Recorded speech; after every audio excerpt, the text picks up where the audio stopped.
Hi, I'm Mark DeBacco, and I'm enrolled in the Creative Writing MFA here at Full Sail University. I'm originally from Tennessee, Memphis, Tennessee, and I'm currently living in Los Angeles, California. Now, my journey to Los Angeles is an interesting one and represents a very important turning point in my life. I hold a BFA in Theater and Communication Arts from the University of Memphis. I began to study acting and theater arts at a really wonderful place called the Memphis Children's Theater. It was children's theater by children, performed by children. It was an amazing place. I continued to study acting and theater arts through my years at the University of Memphis. In the summer of my sophomore year at the university, I was lucky enough to land a spot in an Actors Equity Association apprenticeship program at the Arrow Rock Lyceum Theater. It's a very popular summer theater in the heart of Missouri. And the summer after I graduated, I returned to the Lyceum as an Actors Equity journeyman, and at the end of that summer season, I earned my union card and I became a member of the Actors Equity Association.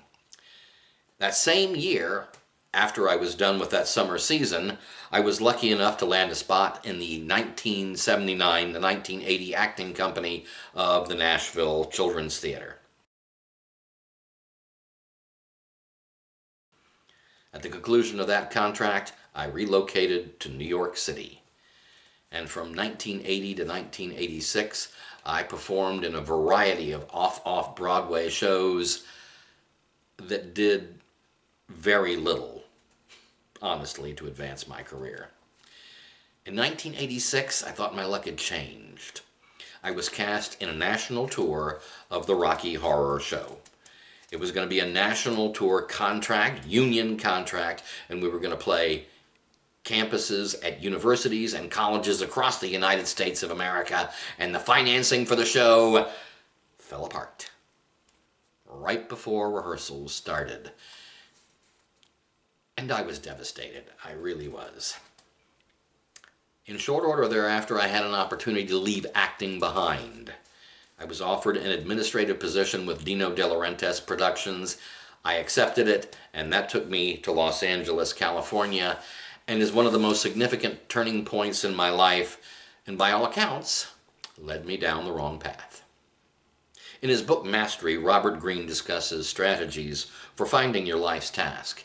He identifies these strategies as a return to your origins, occupy the perfect niche, avoid the false path, let go of the past, and find your way back.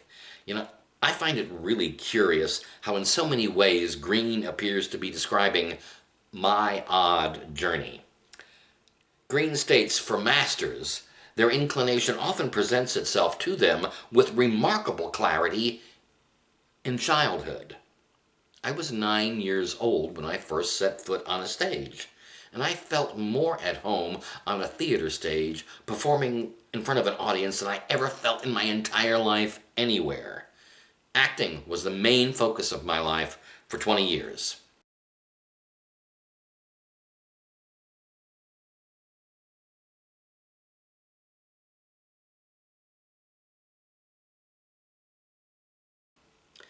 If, in 1986, I had had the intuition that Mr. Greene appears to have, I might have avoided the false path that led me to work for Mr. De Laurentiis, and thereafter another 10 years with a variety of independent motion picture and production distribution companies in Hollywood. And then finally, nearly 20 years as an administrator in higher education at an entertainment media college in Hollywood.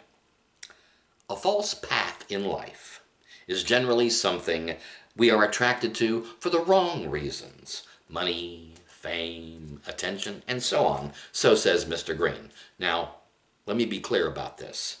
I have not detested my career path since 1986. No, it's been okay. It's provided a decent living for me and my spouse, kept food on the table, a roof over our heads, and in many ways, it's been interesting. I've met a lot of interesting people, and I've traveled to a lot of interesting places. But it's never been really fulfilling. And I never felt really at home the way I did on a stage. So, As Mr. Green would say, I'm finding my way back. And I'm not in a great rush. I continue to be employed full-time, even as I'm studying at Full Sail University. But I'm finding my way back. As Mr. Green writes in Mastery, the road to mastery requires patience.